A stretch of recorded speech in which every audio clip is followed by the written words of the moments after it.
Greetings, friends. Um, I just was so touched by an email that I got this week. Um, the, One of the greatest gifts that I've had in my life is that I've had the opportunity to meet thousands of people across the country as I talk about positive psychology and kindness and compassion. And I hear back from people later on, and it reminds me of this wonderful cosmic connection that we have. Whether it's a former student that is emailing me or a colleague, I've had students from 35 years ago that will get in touch with me about some small thing. But this past week, one of them really touched my heart. It was a woman by the name of Mary, and she was emailing me from Northern Ireland, and we had met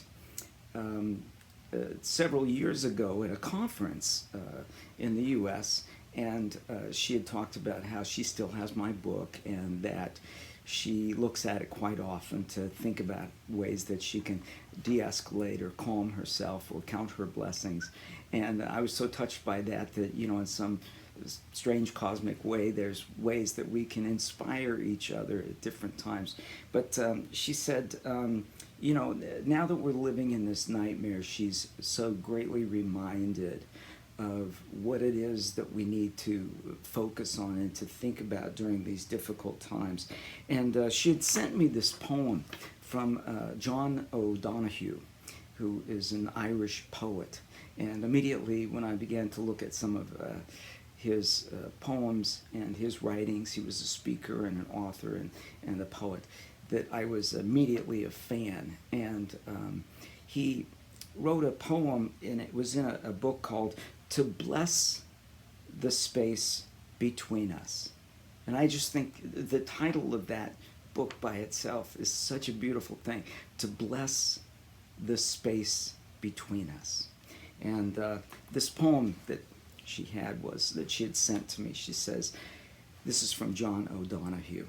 This is the time to be slow. Lie low to the wall until the bitter weather passes.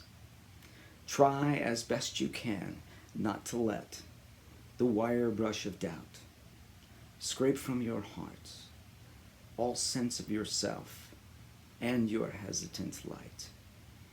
If you remain generous, time will come good, and you will find your feet again on fresh pastures of promise, where the air will be kind and blushed with beginning.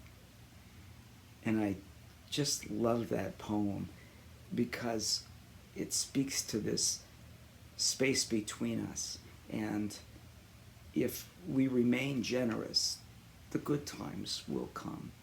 And perhaps right now, even though sometimes we're separated, I hear people complaining about spending all day long around their children. And, I lost my son many years ago to an epileptic seizure. And I would give anything to be able to be cooped up in a house with him right now. I would give anything to be able to spend time with people in my life that I've lost. So if you are cooped up with something, maybe you ought to look at them and say, what is it that I do love about this person? And maybe it's a good time to look at our relationships and to say, what is this space between us, and what does this really mean in our lives? And so that's my quote for today. And I just say, take care of yourself, take care of others, and remember, before the sun goes down today, please tell someone that you are grateful that they are in your life. Thanks.